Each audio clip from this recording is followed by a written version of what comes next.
चलिए आपको सीधे लिए चलते हैं राजधानी जयपुर, जहां गृह राज्य मंत्री जवाहर सिंह बेडम से पॉलिटिकल एडिटर लाल सिंह फौजदार खास बातचीत कर रहे हैं। सुनाते हैं।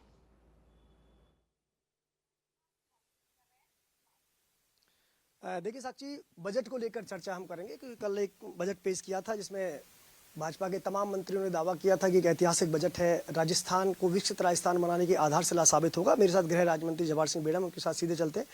जवाहर जी, कल एक बजट आया और मैं वो भी जिक्र करना चाहूँगा। कल जब हम अनऑफिशियल सीएम साहब से मिल रहे थे तो उन्होंने एक बड़ी बात कही कि कई बार क्या होता है, बड़ी बड़ी घोषणा हो जाती हैं लेकिन उसका फायदा उस किसान को नहीं मिलता, उस मजदूर को नहीं मिलता। ये बजट उस वर्ग को ध्यान में रखकर लाया गया है।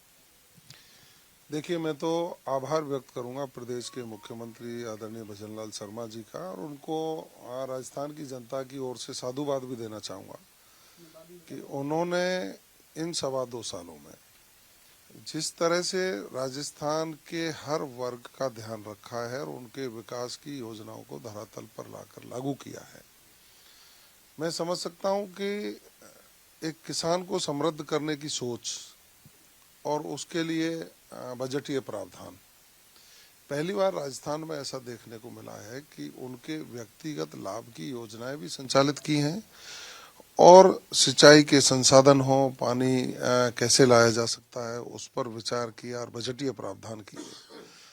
आज पूरे राजस्थान का किसान गौरवान्वित है कि उन्होंने शेखावाटी में यमुना का पानी लाने के लिए बजटीय प्रावधान किए, डीपीआर बन गई और हरियाणा की सरकार से समझौता करके उसको जल्दी पानी लाने का उन्होंने प्रयास शुरू किया।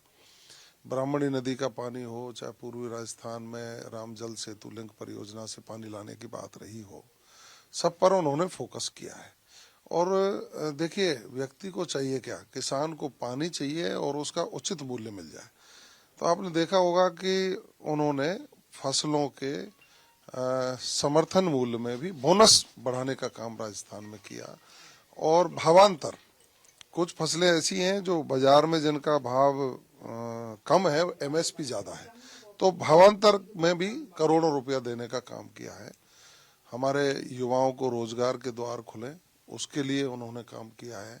महिलाएं हमारी समृद्ध हों, उसके लिए लखपति दीदी बनाने के लिए उन्होंने जो बजटीय प्रावधान किए हैं कि पिछले बार हम 1 लाख तक का ऋण सस्ते दर पर देने की बात करते थे, उसको 1.5 लाख तक करने का काम किया है। हमारे 35 लाख किसानों को ब्याज मुक्त ऋण देने की घोषणा की गई है। एजुकेशन के लिए कॉलेज की स्थापना हो, स्कूल की स्थापना हो, संकाय खोलने की बात रही हो, और बिजली का उत्पादन बढ़े, क्योंकि किसी भी प्रदेश के विकास में बिजली का बहुत बड़ा योगदान है। तो बिजली का उत्पादन बढ़े, उसके लिए सोलर पार्क की स्थापना।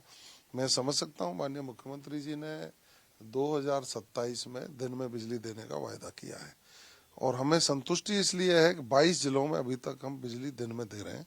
बाकी जिलों में ट्रांसमिशन सिस्टम ठीक नहीं था, बिजली लेने योग्य नहीं था, उसके लिए भी उन्होंने 400 केवीए, 132 केवीए, 33 केवीए के जीएसएस स्वीकृत किए हैं, नई लाइनें डालने का काम किया है। तो बहुत जल्दी ही वो पूरा होगा तो हम किसानों को भी और आमजन को दिन में बिजली देने का काम करेंगे। नए औद्योगिक विकास, उद्योग हमारे यहाँ लगेंगे तो निजी क्षेत्र में भी लोगों को रोजगार मिलेगा, और रोजगार मिलेगा तो व्यक्ति की आर्थिक समृद्धि होगी। आर्थिक समृद्धि होने से ही व्यक्ति का विकास बढ़ता है। नैतिक विकास, आर्थिक विकास और भौतिक विकास, तीनों चीज हम साथ साथ माननीय मुख्यमंत्री जी के नेतृत्व में कर रहे हैं। मैं आपको मुझे बताते हुए खुशी हो रही है कि उन्होंने चिकित्सकीय सुविधाओं को डेवलप करने के लिए पूरे राजस्थान भर में नए इंस्ट्रूमेंट देने की बात कही है, इंफ्रास्ट्रक्चर डेवलपमेंट की बात कही है। हमारा जेके लोन हो, चाहे एसएमएस हॉस्पिटल हो, चाहे एम्स हमारा जोधपुर का हो, उनके लिए भी उन्होंने बजटीय प्रावधान किए हैं। राजस्थान की अर्थव्यवस्था पर्यटन से बहुत जुड़ी हुई है।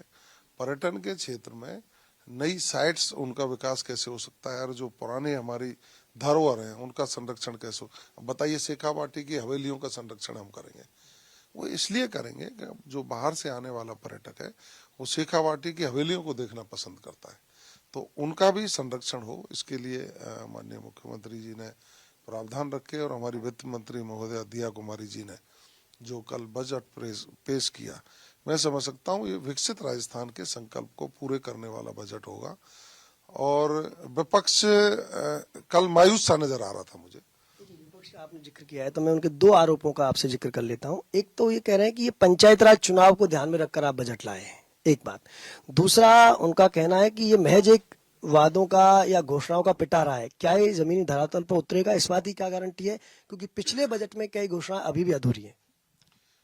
देखिए, कांग्रेस की हम बजटीय घोषणाओं का अध्ययन करते हैं तो वो अपनी 40% घोषणाओं को पूरा नहीं कर पाए। उन्होंने लोगों को गुमराह करने का प्रयास किया। मैं तो फिर बधाई देना चाहूंगा प्रदेश के मुख्यमंत्री जी को कि उन्होंने अपनी बजट घोषणाओं में से 72% से ज्यादा बजट घोषणाओं को पूरा कर दिया, बाकी की प्रक्रियाधीन है। तो ये तो उनको अपने गिरेबान में कांग्रेस वालों को झांकना चाहिए कि लोगों को गुमराह आप करते थे कि हम करते हैं। हम तो सपनों को साकार करने का काम कर रहे हैं। मान लीजिए पंचायत राज का चुनाव आ रहा है और बजटीय घोषणाओं में आम व्यक्ति को फायदा होने वाला है, तो कांग्रेस को दर्द क्यों हो रहा है जी? इसका मतलब ये है कि ये जनता के प्रति जवाबदेह नहीं है। राजस्थान की जनता का ये विकास नहीं चाहते। ये तो कांग्रेस की तर्ज पर गुमराह करने में ज्यादा विश्वास करते हैं। कल माननीय जूली जी का और डोटासरा जी देखे ना, बगल से यूं झांक रहे थे, मुंह लटके हुए थे। उनके मुंह इसलिए लटके हुए थे कि वो 5 साल में जितना नहीं कर पाए, हमने 2.25 साल में कर दिया और राजस्थान की जनता उसको स्वीकार कर रही है। कांग्रेस पर कोई जवाब बन नहीं रहा और इनके नेता इनको धमका रहे हैं कि आप क्या कर रहे हो, राजस्थान में जनता भारतीय जनता पार्टी के साथ खड़ी है। तो इनकी चूलें हिल रही हैं, इसलिए ये मायूस थे। और मैं तो यही कहूंगा कि भारतीय जनता पार्टी का जो सोच है, अंत्योदय की जो भाव है, पंडित दीनदयाल उपाध्याय जी की अंत्योदय और एकात्मवाद के सिद्धांत को लागू करके हम अंतिम पंक्ति में बैठे व्यक्ति को समृद्ध करके राष्ट्र की मुख्य धारा में जोड़ने का जो संकल्प लिया है, जो देश के यशस्वी प्रधानमंत्री जी 2047 में विकसित भारत का जो संकल्प लेके चले हैं, हमारा ये बजटीय प्रावधान निश्चित रूप से विकसित राजस्थान की संकल्पना को पूरा करेगा। सवाल के साथ मैं समाप्त करूंगा, आपके विभाग से जुड़ा हुआ है। सुरक्षा सदा से समृद्धि का आधार रहा है। अगर सुरक्षित राजस्थान नहीं होगा तो समृद्ध राजस्थान के सपने को हम कैसे साकार करेंगे? तो क्या इस बजट में इस तरह के प्रावधान भी किए गए हैं कि हमारी महिलाएं सुरक्षित रहें, हर व्यक्ति को न्याय मिल सके और एक राजस्थान में सुरक्षित वातावरण बन सके? देखिए, ये आज से ही नहीं है। जब से माननीय मुख्यमंत्री जी ने पदभार ग्रहण किया, पहले ही दिन उन्होंने कहा कि एक तो जीरो टॉलरेंस पे काम करेंगे और एक अपराध के खिलाफ हम कड़ाई से पेश आएंगे। तो उनकी जो रणनीति है और उनकी कार्य योजना है, उसी के कारण आज सभी प्रकार के अपराधों में 14% के करीब कमी आई है। और नए 3 कानून जो देश में लागू हुए, उनको राजस्थान में भी प्रभावी रूप से हम लागू करके त्वरित न्याय देने की व्यवस्था कर रहे हैं। तो आप ये देख सकते हैं कि हमने ऑनलाइन एविडेंस लेने के लिए हर एसडीएम के ऑफिस में एक वीसी रूम बनाने की बात कही है। हमने नई तकनीक के आधार पर साइबर क्राइम के खिलाफ कैसे प्रहार कर सकते हैं, उस पर किया है। काल का यूनिट बना करके हमारी महिलाओं की सुरक्षा के लिए हमने एक महत्वपूर्ण काम किया कि हमारी काल का यूनिट बने और वो महिला सुरक्षा के लिए काम करे। हमने ग्राम सखी भी बनाने की बात की है, जो महिलाओं को समझाने की बात करेंगे। महिलाओं से ही नहीं, कोई भी व्यक्ति यदि कहीं पीड़ित होता है तो उसका दर्द माननीय मुख्यमंत्री जी को और हमारी सरकार को होता है।